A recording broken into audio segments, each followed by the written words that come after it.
Hello everyone, my name is Jason Ham with First Line Technology. Welcome to another episode of ConnectNext. Today we are going to be talking about grant funds and how you can acquire them with our grant specialist, Michael Asmore. Thanks for joining us today, and without further ado, here's Michael. Thank you for the intro. My name is Michael Asmore, and I'm with Dynamic Protection Solutions International. And I want to talk to you today about the grant funding assistance strategy that is through a partnership with First Line Technology we've created with the outcome of helping you, the end user, be able to tap into federal, private, or state grant funding for any of the First Line product offering. So what is the grant funding assistance strategy? I created it in 2007 for state and local government end users that have needs for solutions, but due to funding issues, they couldn't afford to buy them. The problem I see in the marketplace is there are state and local government end users that have needs and wants. It could be equipment, software, or training. I see companies educating the end users on these solutions. The end users see the value, they commit to buying the solutions, but do not have the money to make the purchase due to budgetary challenges. So why do sales opportunities take so long? Let's take a moment and really look at the purchasing process. It starts off with a sales lead. It might be someone that goes to the First Line website, could be a marketing campaign done by First Line or a cold call made by one of the sales reps for the company, maybe at a trade show, or it's an inbound call from an end user that has needs. Then from there, there's that initial conversation with the end user. First Line sends product information. There's a virtual or face-to-face demonstration of either the AmbuBus or the Decon or the phase core. Then from there, a formal quote is created, and then the end user submits the project typically to elected officials for approval to move forward. Then if they get the approval, they work on the grant application and then the justification paper, submit the grant, and then the funding's awarded. And then ultimately the end user would cut a purchase order. There are times though where the government agency, the city council, the county board will have votes on the entire project from start to finish. And sometimes they have 5 to 7 votes.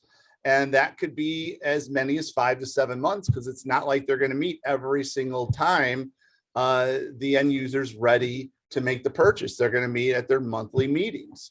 So what we wanted to do is create a strategy to help shorten that process and make it easier for end users to be able to purchase either the Decon, the AmbuBus, or the phase core. So what's the roles that grants play in the whole purchasing process and in general local funding challenges that local government agencies face? What I'm seeing over the years and being in this industry, and now I've been in the industry for almost 20 years. I got into the industry shortly after 9/11. I see budgets getting smaller and smaller, and there's a few reasons why. A lot of it's the economy. Maybe it's the real estate market. Due to COVID-19, a lot of businesses had to reduce the amount of times they could stay open, or in fact, they had to close down completely. Which if they don't have those buildings full, they can't pay taxes on the revenue they create. I also see a lot of issues when it comes to just in general taxes, and this is causing these budgets to get smaller. I also see local government officials getting more involved and wanting to say on what goods and services the public safety agencies purchase. They want to make sure that since they're representing the citizens of the community, that they have a good understanding of what type of equipment the agency wants to purchase. So it doesn't matter if it's a Decon or an AmbuBus or phase core. All the benefits and value that these product lines offer you as an end user are tremendous.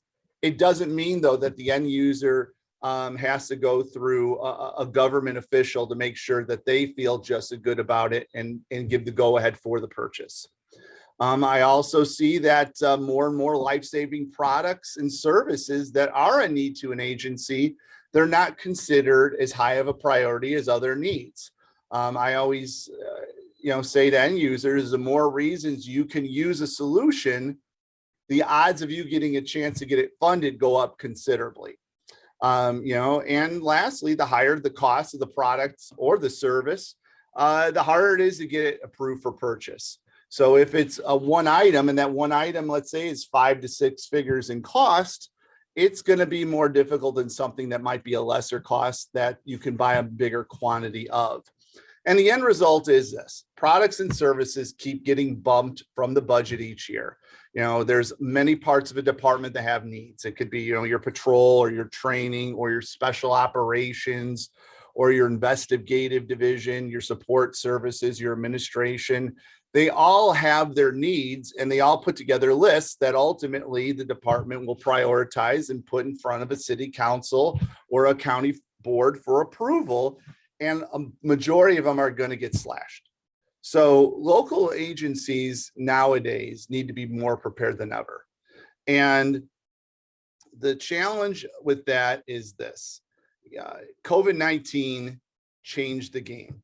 Very much like 9/11 changed the game. And what I mean by that is, if you would have said to any of us in January of 2020 that we were going to shut down our entire society for almost a year due to a pandemic, we all would have probably said you're crazy.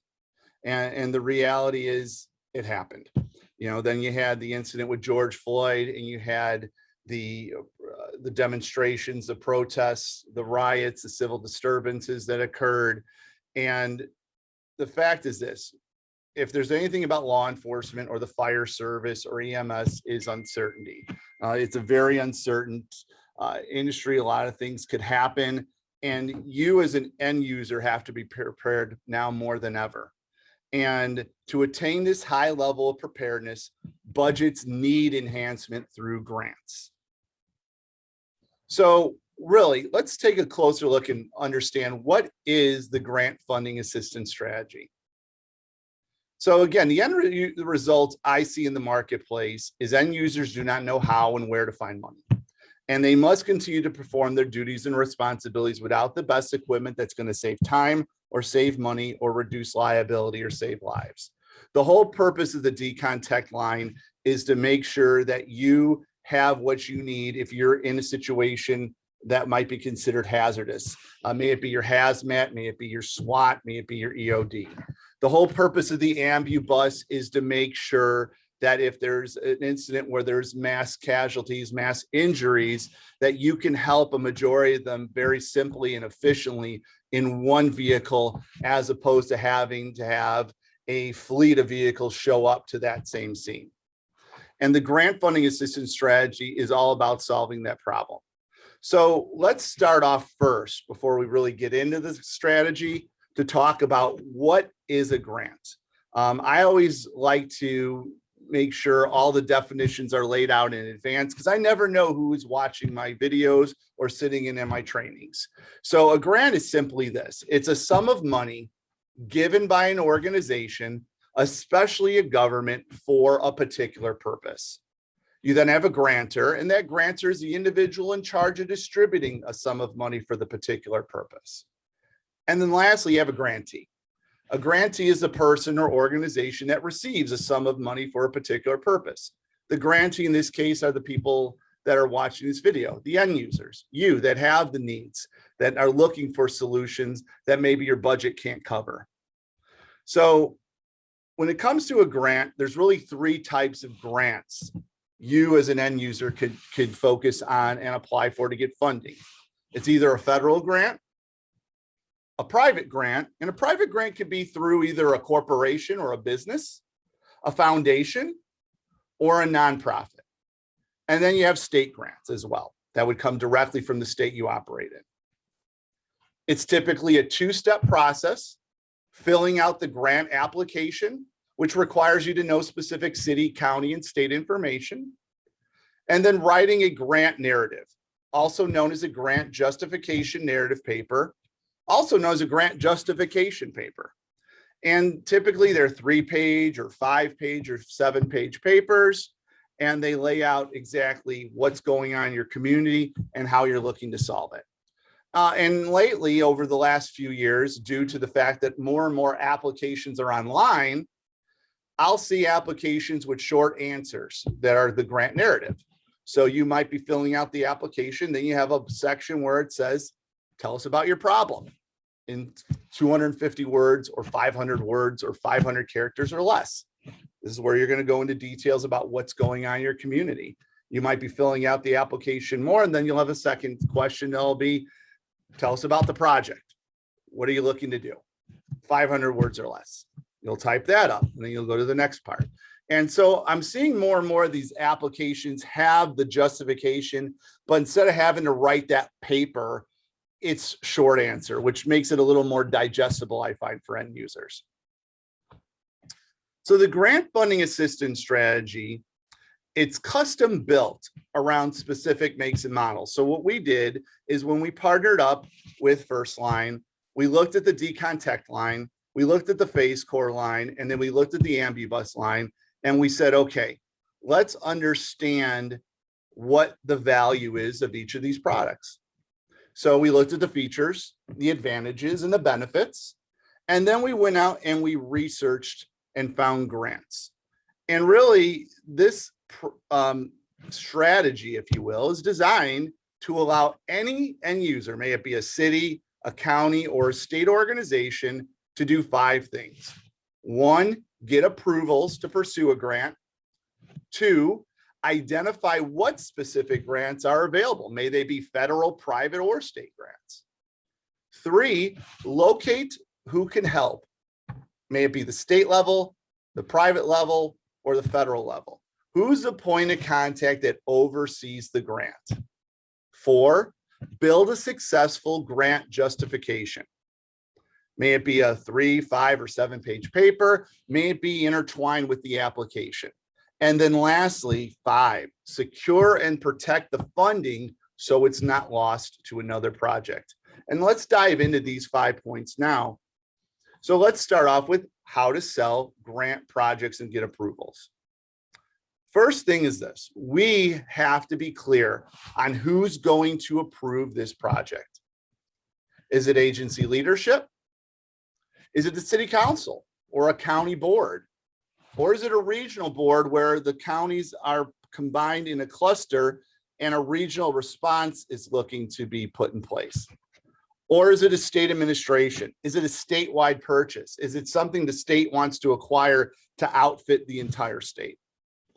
And then from there, understanding, why are these approvals needed? Again, taxpayers pay public safety personnel salaries.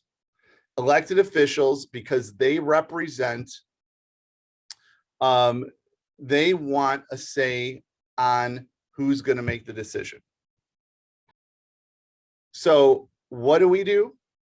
We want to help the end users by helping them sell the solution to get approvals. So the way we do that is, first, we show you the end user so you can show anybody that has to make a decision on this, may it be at your agency or a government elected official.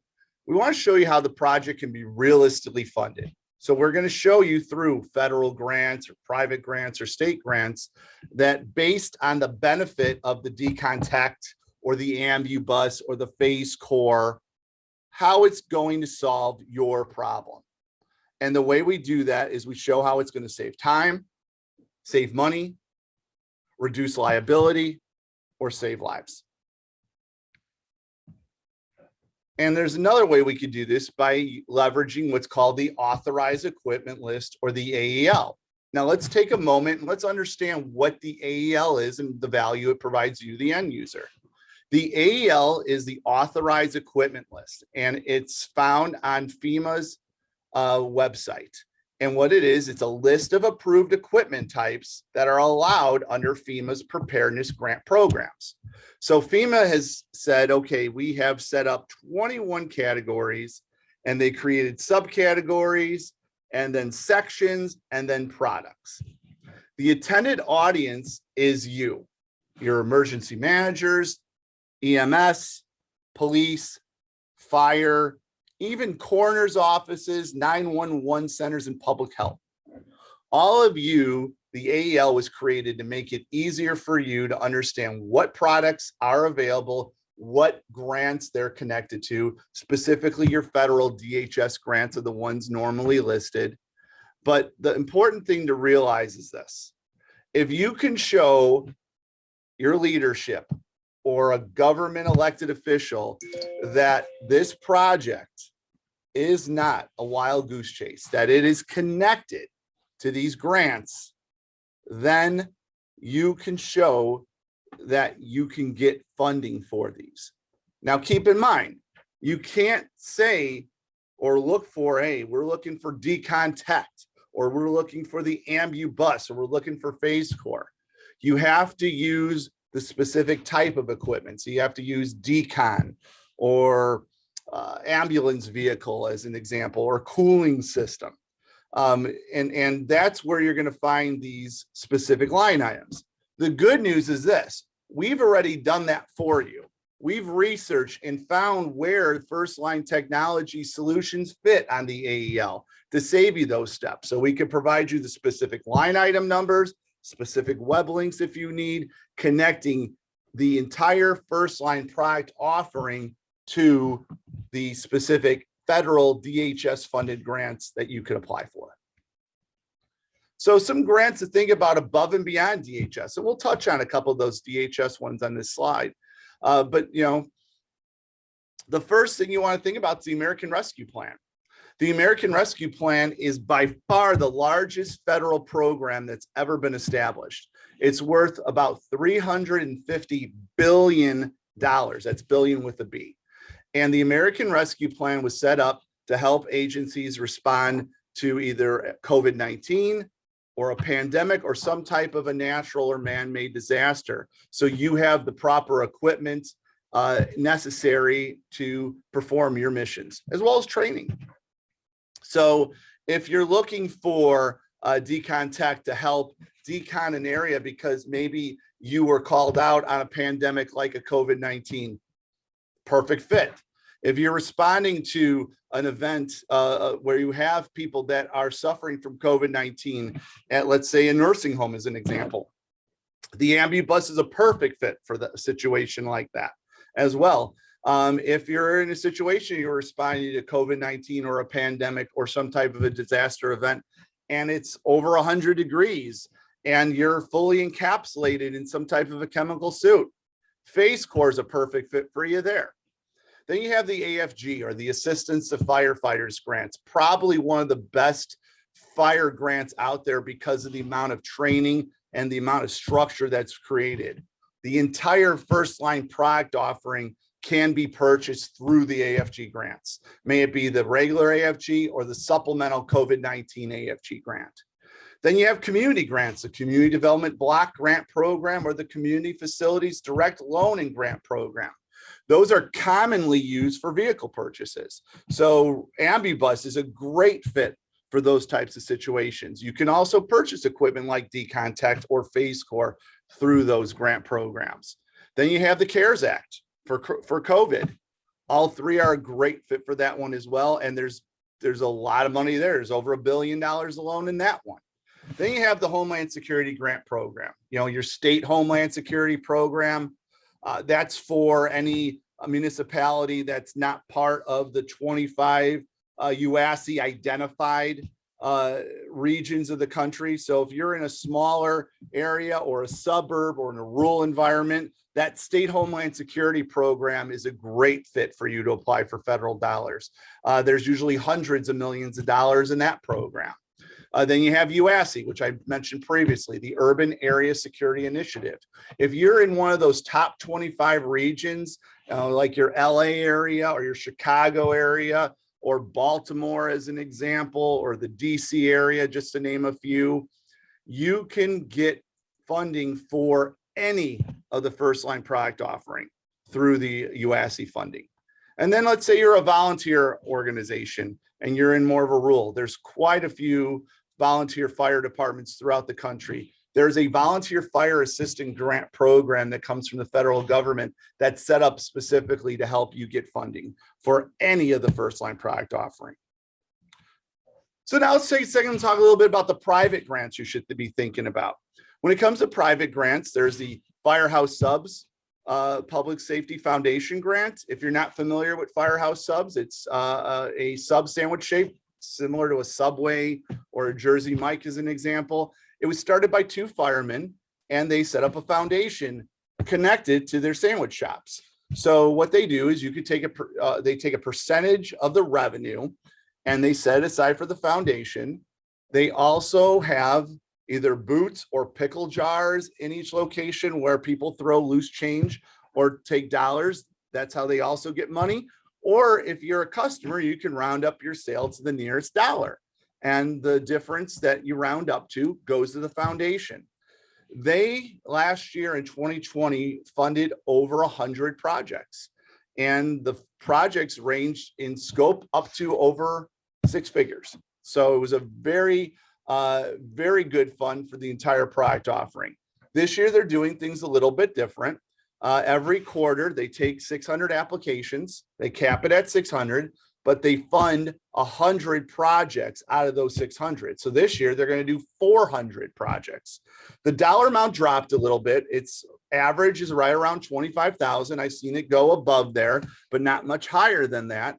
But it's a great grant to fund an entire Decon Tech project or a phase core project, or you could take some of that money and put it toward an AmbuBus if needed as well.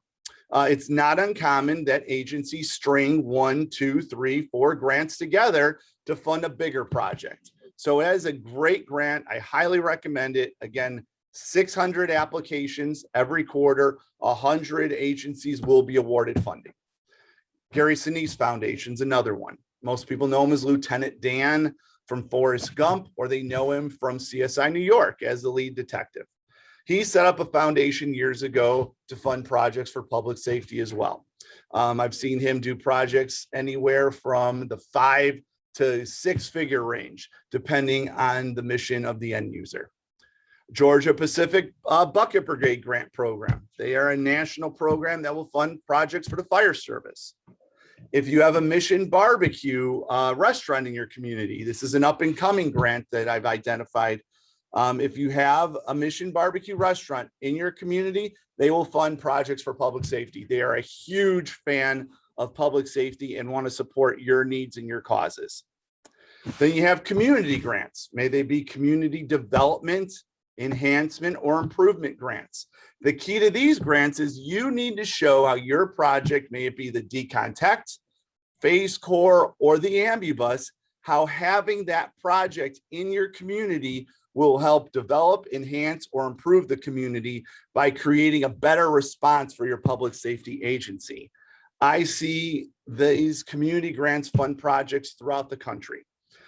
Sometimes it might be a business that has a community grant, like a Chevron or a city foundation or an enterprise holdings, which is enterprise rental car. I also do see community foundations that are set up based on regions, and we'll go into those in the next slide. Lastly, your disaster grants. May they be a disaster preparedness, response, recovery, or relief. I see insurance companies like Allstate, as an example, have programs to enhance the capabilities of public safety responding to an event, or Cooper Tire, or Dow Chemical Company. Those are the most well-known ones that I see in the marketplace.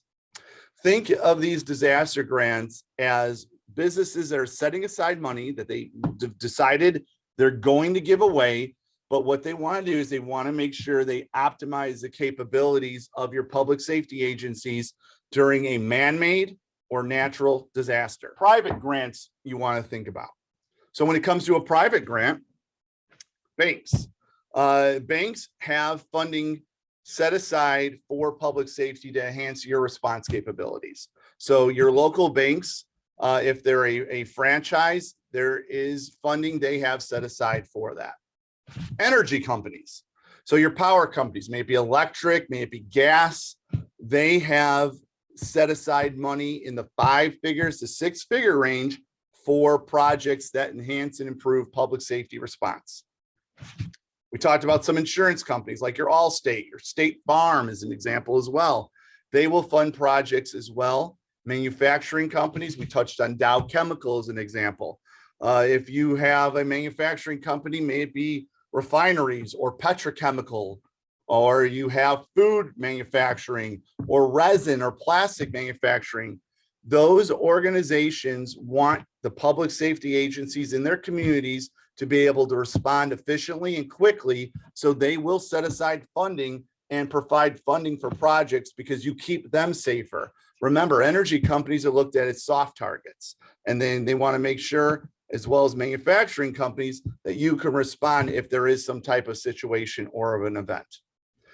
Then you have public safety foundations. More and more public safety agencies are having foundations set up that are 501c3s that will go out and raise money and then deliver the money to the agency or buy products or solutions like DeconTech or the AmbuBus or FaceCore.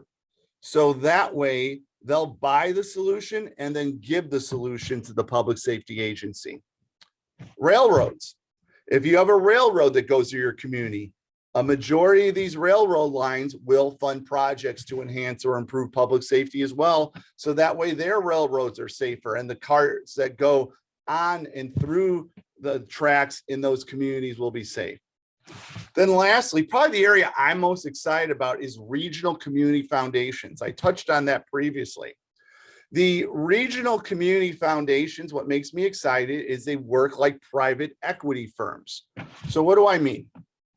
There's about 750 of these private or these regional community foundations. So these regional community foundations, there's about 750 of them nationwide. And they're typically based either on a county or a region. Let me give you a couple examples. The one I was most recently working on was San Diego's County Community Foundation. The San Diego County Community Foundation, what they do is they raise money within the county of San Diego, and then they reinvest the money to grow the fund. That fund is 9 figures. It's in the hundreds of millions of dollars of available funding. And they will fund projects in the community as long as you can show that project enhances, develops, or improves the community. There are some of these community foundations that are in the billions of dollars. New York City has one. Silicon Valley has one, just as examples.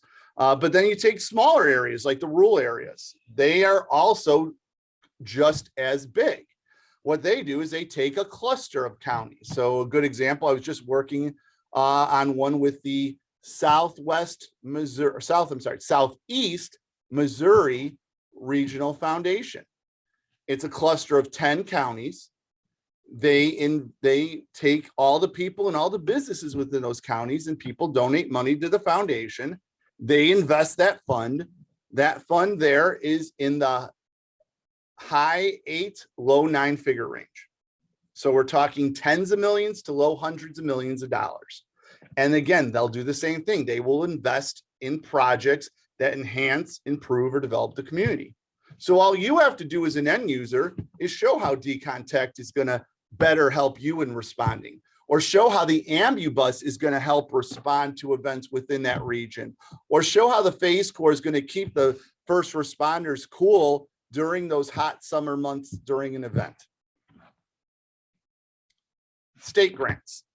State grants are just as good as the federal and privates. The most common ones that I come across is the Edward Byrne Memorial Justice Assistance, or JAG program. And they have 2 types. They have one that goes right to the state, and then they have one that goes to the local agencies. The one that goes to the state will usually take that money and they will spend that money on projects that they feel are a big problem in your state. A lot of the drug interdiction programs at the state level, you can get funding. You can get funding for the DeconTech through those big state programs. Then you have the state and territory, the local solicitation for the JAG grant. That's a formula grant that's based on population and crime rate. So they do this formula. and each city or county that applies gets a certain amount of money. It could be in the thousands to tens of thousands. I've seen it in the hundreds of thousands of dollars. You can get any of the product offering, maybe Decon Tech or the AmbuBus or Phase Core, through the Justice Assistance Grant. They just want to make sure the project is sound and viable. Then if you're a rural fire department, there's a rural community fire protection grant program. And that's usually in the tens to hundreds of thousands of dollars as well, to make sure you rural communities, which are considered anything that's a population of 10,000 or less people, you can get funding for the entire product offering of First Line. So let's now talk about your role in building rapport between you, the end user, and the grantor. We've talked about grants, and we've talked about selling the project to leadership and city government officials. So I want you to keep in mind this: every grant, may it be federal, private, or state, has a point of contact. Their responsibility is to answer questions about the specific grant process, review and approve the application and the justification paper, and then get the check cut for the approved grant. Every grant has it. Doesn't matter if it's federal, private, or state. There's always someone that oversees that.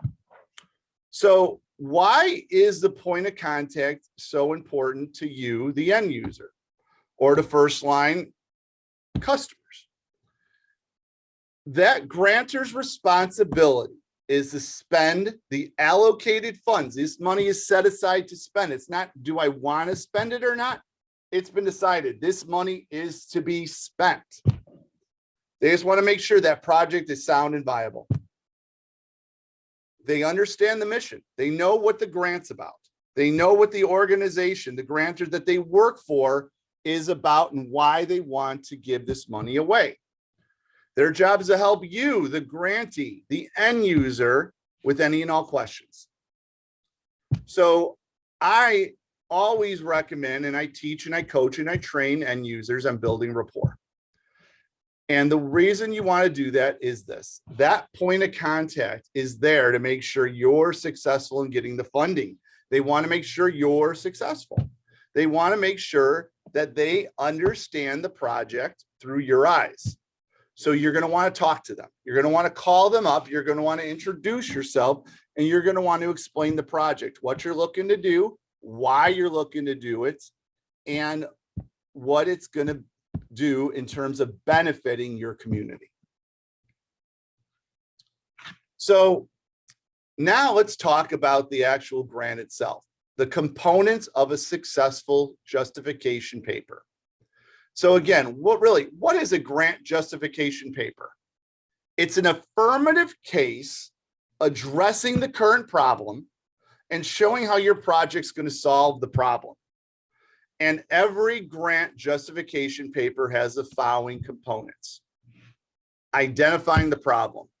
What is going on in your community that's the problem? What's happening? What is making you want to reach out to this grantor? Then from there, quantifying the problem. So you got to make that problem big. So how do you make a problem big? One way is population.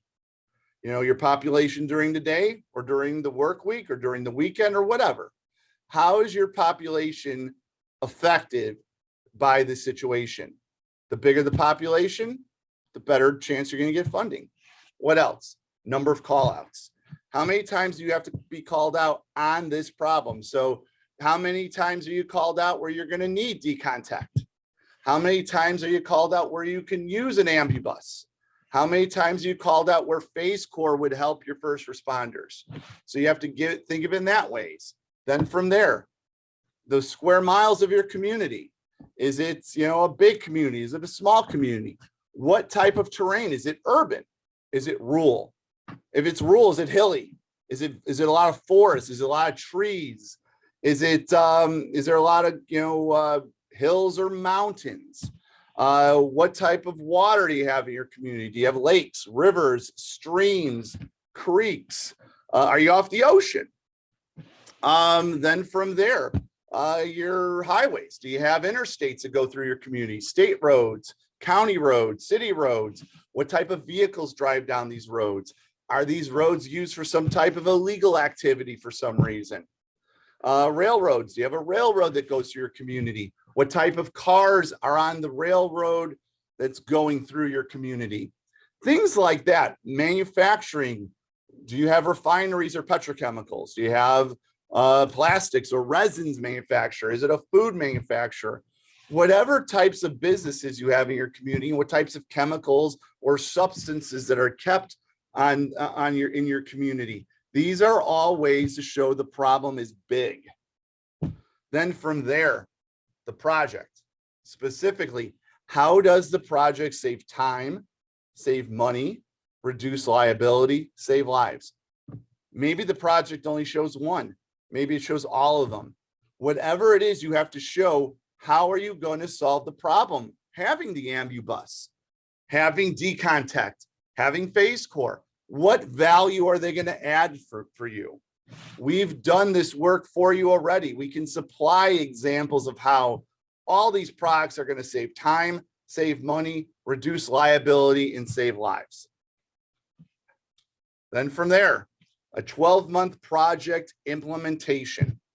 From day 1 to 1 year, how are you going to get your AmbuBus project off the ground? From the time you get the money to the time you cut the PO, to the time you receive the bus, to the time you receive the training, to the time you notify the media about the fact you have this AmbuBus and the value it's going to add to the community. 12 months from 1 year, from day 1 to 1 year. How are you going to get this project off the ground?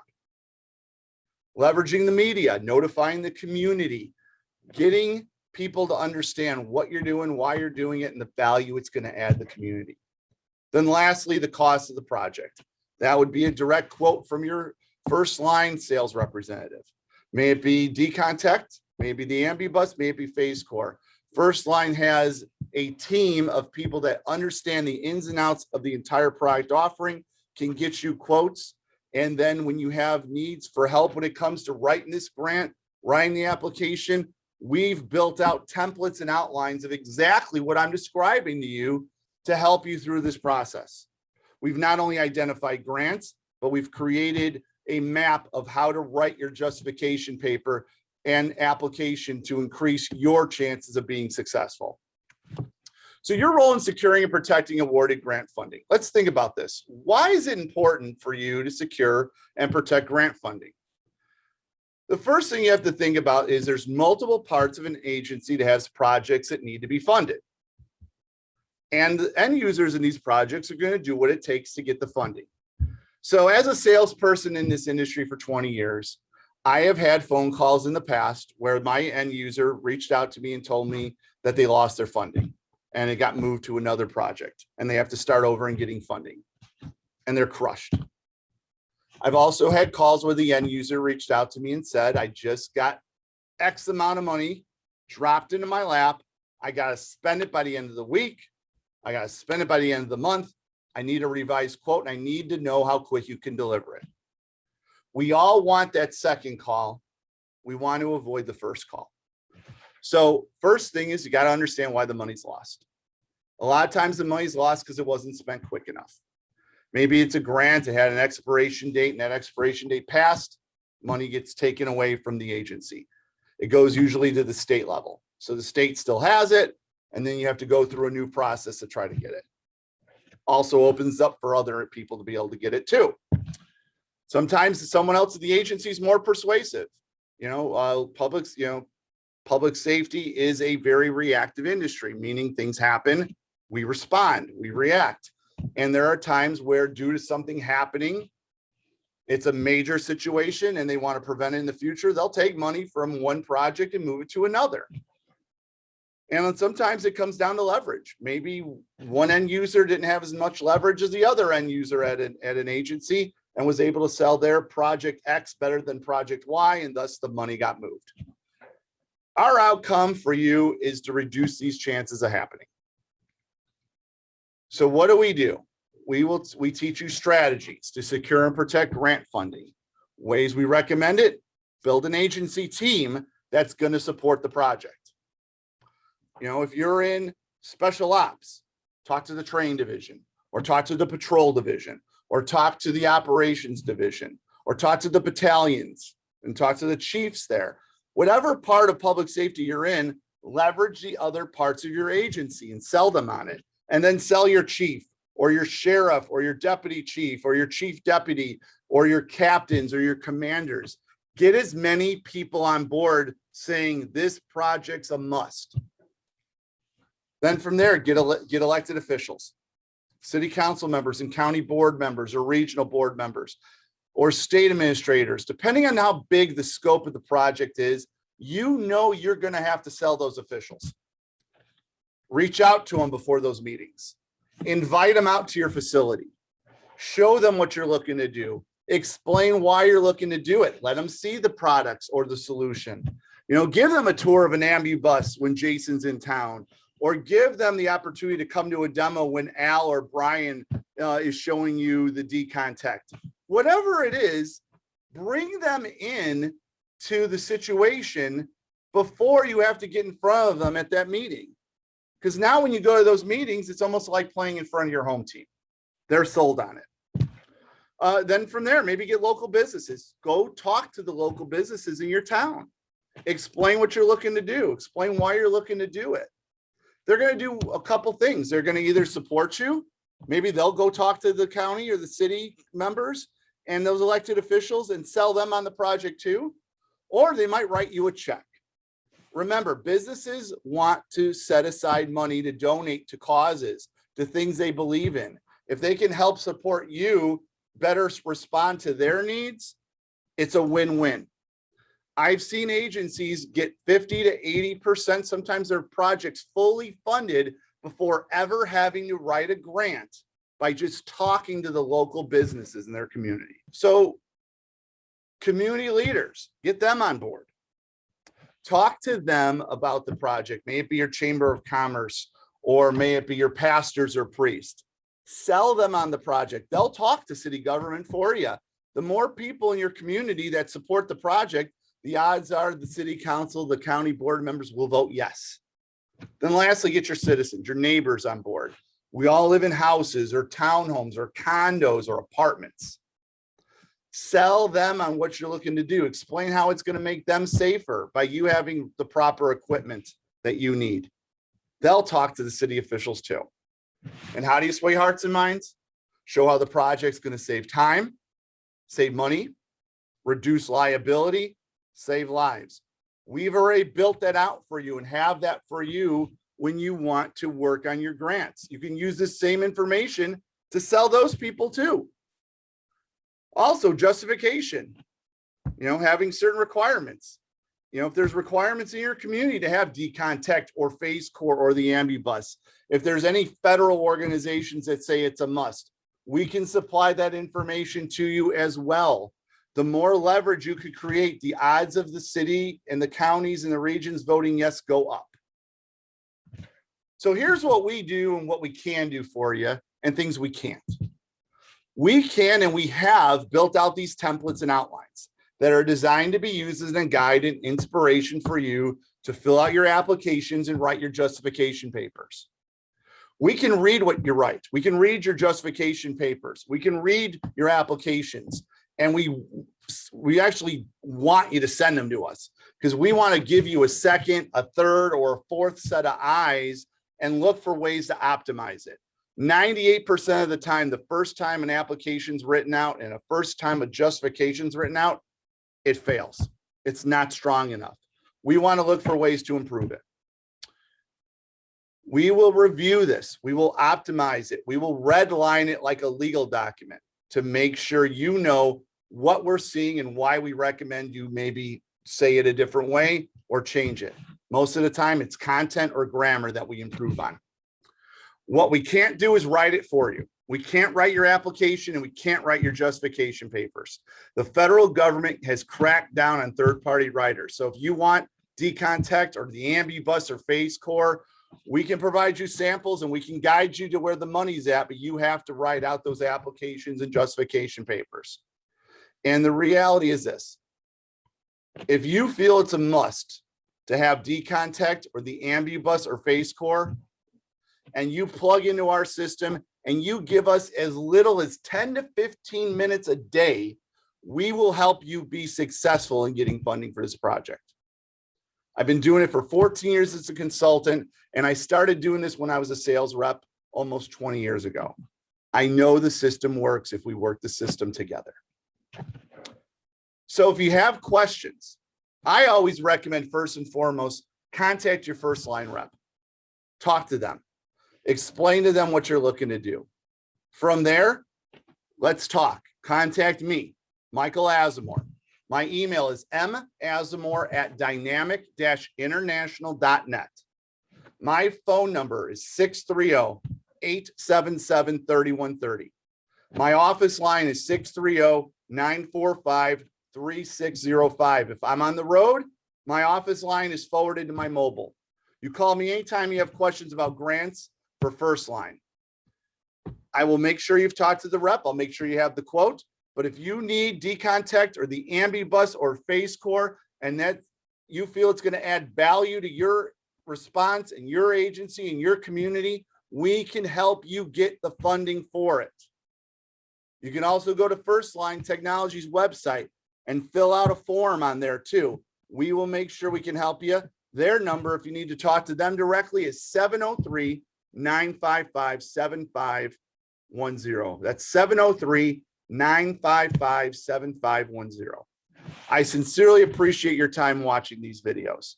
If you have any questions anytime, reach out to us. Our mission is to solve the funding problem so you have the First Line Technology suite of solutions, may it be Phase Core, the AmbuBus, or Decon Tech, as a part of your solutions to better serve and protect your community. Thanks for your time. Take care and stay safe.